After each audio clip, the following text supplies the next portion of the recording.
मारतील, कुस्ती बाब तोडतील, फटाके फोडतील, पण साऱ्यात बारूद गेलेली असते.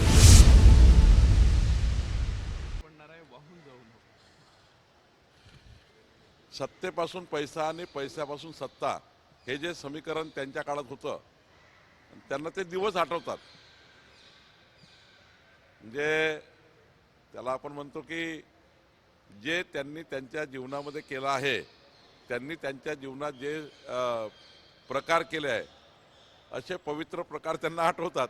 आणि म्हणून त्यांना असं दिसतं की आता आम्ही सत्तेमध्ये आहोत, आम्ही असे करू, आम्ही असे करणार नाही.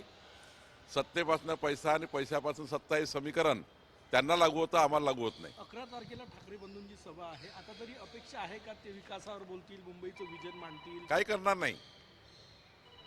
टोमणे मारतील, कुस्ती बाम सोडतील, फटाके फोडतील, पण साऱ्यात बारूद गेलेली असेल.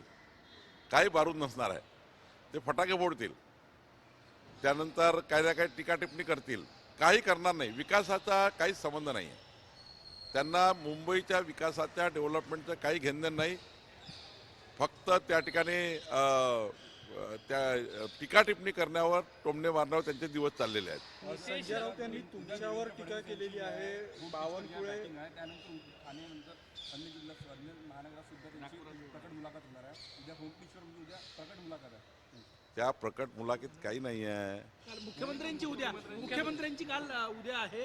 ठाकरे बंधूंच्या याला उत्तर देण्यासाठी उद्या मुख्यमंत्र्यांची नागपुरात. देवेंद्र फडणवीसजीची संपूर्ण मुलाखत जर बघाल तर मला विश्वास आहे की देवेंद्रजी महाराष्ट्राच्या डेव्हलपमेंटवर बोलतील, विकसित महाराष्ट्रावर, विकसित नागपूरवर, विकसित पुण्यावर, विकसित मुंबईवर बोलतील. देवेंद्रजी कधी टीका टिप्पणी करून, टोमणे मारून कधी राजकारणात त्यांनी आपली उंची घेतली नाही. डेव्हलपमेंटच्या आधारावर देवेंद्रजी नेहमीच त्या ठिकाणी आपलं मत मांडतात.